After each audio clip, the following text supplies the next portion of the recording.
Hello বন্ধুরা, আপনাদের জন্য একটি বিশেষ গুরুত্বপূর্ণ খবর। Central bank of India specialist অফিসারের ফর্ম বেরিয়েছে। যে সমস্ত ব্যক্তিরা এই ফর্মটি ফিল আপ করতে চান তারা এই ফর্মটি ফিল আপ করতে পারেন। এই পরীক্ষাটির ফর্ম বেরিয়ে গেছে 18/11/2024 থেকে। তো আপনারা এই ফর্মটি অবশ্যই ফিল আপ করবেন এবং এই ফর্মটির লাস্ট ডেট হলো 3/12/2024 এবং এই পরীক্ষাটি হবে অনলাইনের মাধ্যমে। তাই অনলাইনে পরীক্ষা হওয়ার ডেটটি হলো 14/12/2024 এবং যদি আপনার সিলেকশন হয় আপনার ইন্টারভিউ হবে 2nd উইক অফ জানুয়ারি 2025। এই ফর্মটি ফিল আপ করার জন্য আপনার ফিজ হলো 850 টাকা ও প্লাস জিএসটি এবং এসসি বা এসটি ক্যান্ডিডেটদের জন্য 175 টাকা প্লাস জিএসটি।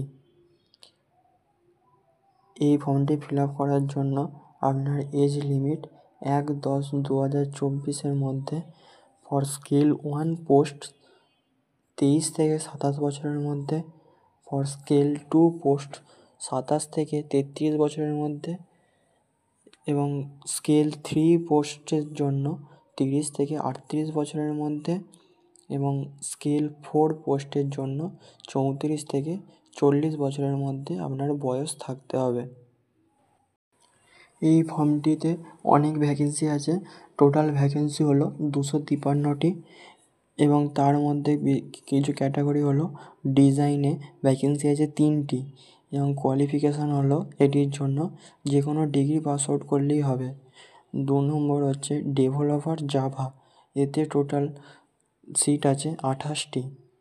ডেভেলপার কোবল, এতে টোটাল সিট আছে 5টি। 4 নম্বর হলো ডেভেলপার .NET, এতে টোটাল সিট আছে 4টি। 5 নম্বর হলো সার্ভার অ্যাডমিনিস্ট্রেশন, এতে টোটাল সিট আছে 16টি। 6 নম্বর হলো NW অ্যাডমিনিস্ট্রেটর, এতে টোটাল সিট আছে 13টি। 7 নম্বর হলো ডাটাবেস অ্যাডমিনিস্ট্রেশন, এতে টোটাল সিট আছে 9টি। 8 নম্বর হলো ডাটা অ্যানালাইটিক্স, এতে টোটাল সিট আছে 30টি। 9 নম্বর হলো জেন AI এক্সপার্ট, এতে টোটাল সিট আছে 5টি। 10 নম্বর হলো IT সিকিউরিটি, এতে টোটাল সিট আছে 17টি। 11 নম্বর হলো IT সাপোর্ট 1 ব্র্যাকেটে IT অফিসার্স, এতে টোটাল সিট আছে 60টি। 12 নম্বর হলো IT সাপোর্ট 2, এটা হলো PS অ্যান্ড APM, এতে টোটাল সিট আছে 25টি। 13 নম্বর হলো IT আর্কিটেক্ট, এতে টোটাল সিট আছে 20টি। 14 নম্বর হলো অ্যাপ ডেভেলপমেন্ট স্পেশালিস্ট, এতে টোটাল সিট আছে 9টি। 15 নম্বর হলো মারটেক, এতে টোটাল সিট আছে 10টি। এই সবগুলি জন্য কোয়ালিফিকেশান হলো আপনাকে বিটেক ইন কম্পিউটার সায়েন্স বা কম্পিউটার অ্যাপ্লিকেশান বা ইনফরমেশান টেকনোলজি বা ইলেকট্রনিক্স বা ইলেকট্রনিক্স অ্যান্ড টেলিকমিউনিকেশান বা ইলেকট্রনিক্স অ্যান্ড কমিউনিকেশান বা MCA বা BE, এই সবগুলি এইগুলোর মধ্যে যে কোনো একটিতে পাস আউট করতে হবে, তবে আপনি এই ফর্মটি ফিল আপ করতে পারবেন বা আপনি এতে সিট পাবেন।